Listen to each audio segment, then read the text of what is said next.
안녕하세요. 오늘은 미리 말씀드린 대로 투자 실패 사례 가운데 협력사, 그러니까 하청업체 투자 실패 사례에 대해서 이야기해 보겠습니다. 하청업체 투자가 가지는 근본적인 한계점 세 가지에 대해서 말씀드리고요. 그런 한계점이 저의 실패 사례에 어떻게 반영됐는지 직접 종목과 숫자들을 통해서 살펴보겠습니다. 이 실패 사례는 저한테는 정말 뼈아픈 사례임과 동시에 정말 많은 것을 알려준 사례입니다. 그리고 제 실패 사례는 아니지만 유명했던 하청업체 종목 사례도 같이 살펴보겠습니다. 먼저 한계점에 대해서 이야기해 보도록 하겠습니다. 제가 올린 영상 중에 나쁜 주식을 거르는 6가지 방법이라는 영상이 있는데요. 여기에도 하청업체 투자 이야기가 나옵니다. 우리나라에 있는 대부분 중소중견 업체들이 대기업의 협력업체들입니다. 따라서 하청업체들을 모두 걸러버리면 투자 대상이 많이 줄어들게 돼서 남는 게 없다. 그리고 하청업체 중에도 수익성이나 지표가 훌륭한 기업이 많다라고 항변하는 분들이 계십니다. 맞는 이야기이긴 하지만 하청업체가 가진 태생적인 한계점이 있습니다. 첫 번째 한계점은 협상력에 대한 부분입니다. 하청업체가 가지는 모든 단점은 협상력이 열이하다는 데서부터 시작됩니다. 제가 예전에 지점에서 기업금융 업무를 할 때 삼성전자 1차 벤더들과 일할 기회가 많이 있었습니다. 삼성전자는 항상 멀티 벤더를 유지합니다. 하청업체가 아무리 좋고 기술력이 뛰어나다고 하더라도 절대 물량을 몰빵해주지 않습니다. 같은 품목에 대해서 2개에서 3개, 많게는 4, 5개 하청업체들을 거느리고 물량을 이리 줬다가 저리 줬다가 하면서 서로 경쟁을 시키고요. 그 업체들 수익성이 잘 나온다 싶으면 가차없이 CR에 들어갑니다. CR이 뭐냐면 코스트 리듀싱, 그러니까 단가를 그냥 살벌하게 날려버리는 겁니다. 자, 그럼 CR을 맞은 하청업체들이 기술력도 있으니까 딴 데다 팔거나 외국 바이어한테 수출을 하면 될까요? 근데 그렇게 못합니다. 왜냐면 이미 설비 자체가 삼성에 맞춰져 있고 매출처도 삼성이 몰빵이기 때문에 이 기업의 그 영업 조직이나 관리 조직 자체가 삼성에 맞춰져 있어요. 그래서 삼성이 발주를 끊어버리면 이 회사는 살아남을 수가 없게 됩니다. 삼성 하청사만 그런 게 아니고 현기차라든지 포스코 등등 대부분의 기업이 그런 식으로 하청 구조를 이루고 있습니다. 그런 영업 환경에서는 그 협력사들의 협상력이 절대로 좋을 수가 없습니다. 그리고 또 하나, 협상력이 좋지 않아서 CR에 시달린다고 했는데 그 CR은 발주사, 그러니까 최종 구매자인 대기업이 속한 산업의 업황과도 연결이 됩니다. 전방산업 업황이 안 좋으면 대기업 수익성도 떨어지고 당연히 대기업 수익성이 떨어지면 주문도 줄어들 뿐더러 단가도 후려치겠죠. 이건 너무 당연한 수순입니다. 두 번째 단점은 하청업체들의 제조 구조입니다. 대부분의 하청업체들은 원료를 구매해서 가공을 하고 그 가공품을 대기업에 납품하는 형태를 가지고 있습니다. 이 과정에서 하청업체들은 원재료 가격 변동성에 그대로 노출이 됩니다. 제가 종목 발굴 카테고리에 있는 영상들에서 계속 이야기하는 게 원재료 가격에 연동된 기업은 투자 자체가 굉장히 어려운 기업이라고 여러 번 강조를 드렸습니다. 근데 하청업체들이 바로 그런 케이스예요. 정말 원자재 가격 변동에 따라 업체들의 이익률이 급변동을 합니다. 그리고 하청업체들은 협상력이 열이하다고 그랬죠? 협상력이 열이하기 때문에 구매자에게 전가를 못 시켜요. 하청업체들 수익이 안 난다고 대기업한테 이득을 더 뽑아올 수가 없는 구조죠. 구매자인 대기업에게 전가를 못 시키니까 하위 하청사에게 계속 전가하는 그림이 나오게 됩니다. 위기나 변동성이 한번 있을 때마다 아래 하청사들이 죽어나가는 게 바로 이 이유 때문입니다. 종합해보면 위로는 협상력이 열이해서 단가이나 압력이 매년 들어오는데 아래로는 원자재 가격 변동에 그대로 노출이 되어 있습니다. 그리고 사이클을 타는 전방산업의 업종에도 연동이 됩니다. 그렇기 때문에 하청사들 투자를 할 때 수익과 배당 추세가 좋았으니 앞으로도 그렇게 될 것이다 라는 가정 자체가 성립을 하지 않는 분야입니다. 가치지표와 시가배당률, 배당 성향 같은 유용한 지표들이 발주사의 단가이나 한방에 그냥 다 사라져버리는 거예요. 그리고 우리 투자자들은 그 단가이나 압력을 미리 알 수가 없습니다. 알 수도 없을 뿐더러 단가이나 압력은 굉장히 수시로 일어납니다. 여기서 세 번째 한계점이 나옵니다. 업체의 수익성에 추세가 있다고 보기가 어렵다는 것입니다. 물론 하청업체 중에서도 빵빵하고 드물게 협상력이 좋은 회사도 있습니다. 근데 그런 회사를 내가 골라낼 수 있다고 자신하기보다는 우리 같은 초보 투자자들은 더 좋은 회사를 찾는 게 낫습니다. 제가 계속 이야기 드리는 것인데 우리는 싸워서 이길 수 있는 전장에서만 싸우면 됩니다. 모든 전장에서 싸울 필요가 없어요. 이길 수 있는 싸움만 골라서 하면 됩니다. 굳이 하청업체에 투자를 한다고 한다면 해결책으로는 무조건 싸게 사셔야 돼요. 무조건 싸게 사야 예측하지 못한 변동성이 와서 아이디어가 일부분 훼손이 됐을 때 그 충격을 흡수할 수 있는 룸이 있는 겁니다. 이제 이 세 가지 한계점을 기억하고 제 사례를 한번 살펴보겠습니다. 제가 투자를 실패한 기업은 대창단조라는 기업이에요. 굴삭기 궤도 트랙 같은 부품을 만드는 기업입니다. 굴삭기 부품을 만든다고 생각하시면 편합니다. 제가 이 회사에 정말 오래 투자를 했습니다. 한 3년 정도 한 것 같아요. 결론적으로만 말하면 손실은 보지 않았어요.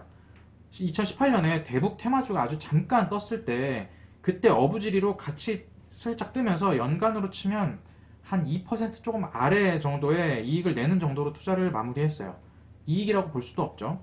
근데 그간의 마음고생과 스트레스 그리고 보냈던 기회비용을 생각한다면 손실을 안 봤다고 절대 성공한 투자라고 할 수가 없습니다.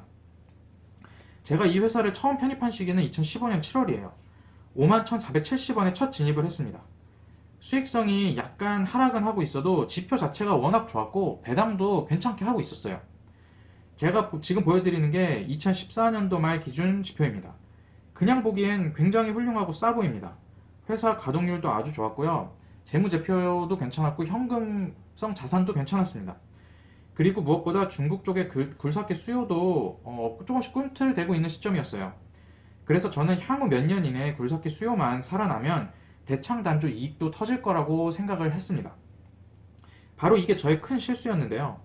대창단조의 납품처인 중장비 회사들 수익성이 이때 이미 아주 안 좋은 상태였어요. 그리고 계속 안 좋아지고 있었고요.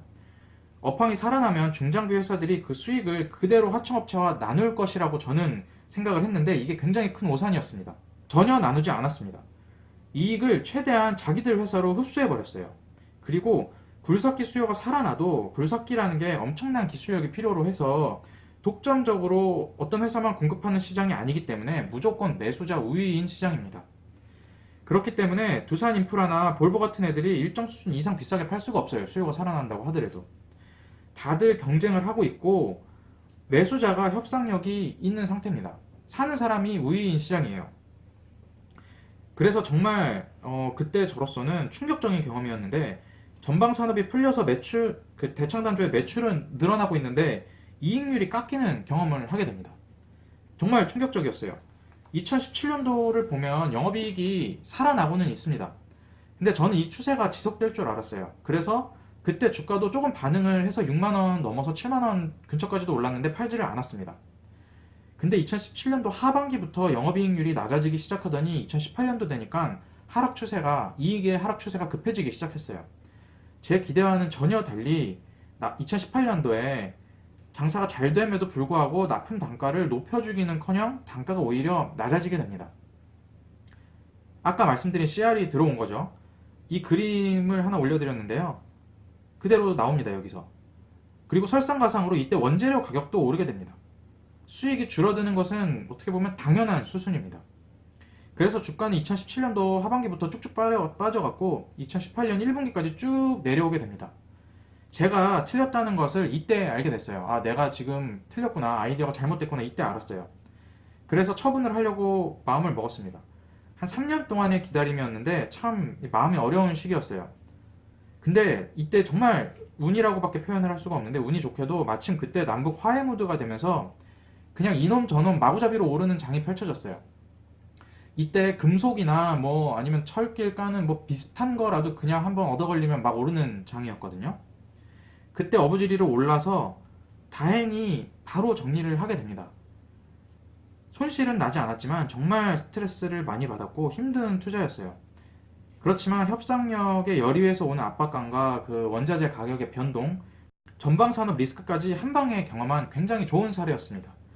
날린 시간과 정신적 고통 등을 생각하면 손해 안 봤다고 실패하지 않았다라고 할 수 있는 투자는 사실 아니었어요.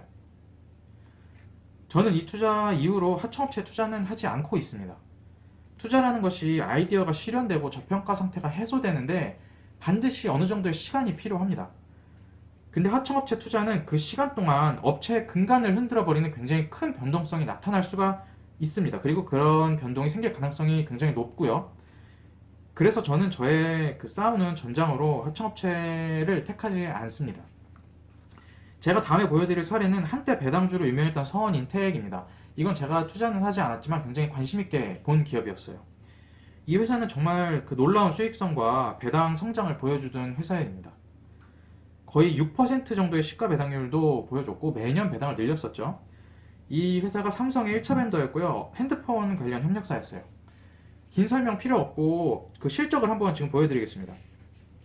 보는 것 같이 누가 봐도 2017년에 무슨 일이 있었구나 라는 것을 알 수 있습니다. 2017년에 전방 산업이 악화되면서 삼성이 주문 물량을 줄여버립니다. 그리고 단가 인하도 살벌하게 했던 거죠. 주요 제품 단가만 보면 가격을 마치 올려준 것 같아요. 근데 이게 아래 원자재 가격을 보면 원자재 가격 상승분조차 반영을 안 해준 겁니다. 안 좋을 때 단가 인하가 더 심하게 들어간 사례입니다. 당연히 수익성 박살나고 수익성 박살났는데 배당을 하청업체가 이전처럼 줄 리가 없죠. 고배당 및 배당 성장으로 유명한 회사였는데 회사의 근본 아이디어 자체가 찌그러진 사례입니다. 주가는 당연히 보시는 것과 같아요. 거의 반토막이 났습니다. 하청사 투자가 정말 이렇게 어려운 투자입니다. 흐름과 추세라는 게 정말 급변하기 때문에 투자 시에 큰 손실을 입을 수도 있어요. 결론적인 이야기 아니냐고 하실 수 있습니다. 결론적인 이야기가 맞아요. 결과론이 맞는데요. 근데 그 결과론 전에 그냥 투자 대상 자체에서 제외해버리면 이런 경험을 하지 않으셔도 됩니다. 우리 같은 초보 투자자들은 좋은 기업들 많은데 굳이 모든 가능성과 변수들을 고려해 가면서 수많은 위험에 노출된 상태로 어려운 기업에 투자를 할 필요가 없습니다. 아주 깊게 들어가서 파헤치고 그런다고 수익률이 더 잘 나오는 건 절대 아니에요. 그럴 필요 없이 그냥 그런 어려운 회사는 투자를 안 하면 됩니다. 정리하자면 하청업체는 협상력의 열의함과 원자재 가격 및 전방산업 변동성에 노출이 돼 있고 그에 따른 기업 자체의 실적 급변동성이라는 뚜렷한 한계를 가지고 있습니다. 아주 어려운 분야예요. 이 분야는 굳이 투자를 하신다면 딴 거 다 필요 없고 무조건 싸게 사셔야 됩니다. 모든 가능성을 고려해서 무조건 싸게 사셔야 됩니다. 그럼에도 불구하고 살아남을 수 있도록 싸게 사셔야 되는 거예요. 제 실패 사례 참고하셔서 투자에 도움이 되셨으면 좋겠습니다. 감사합니다.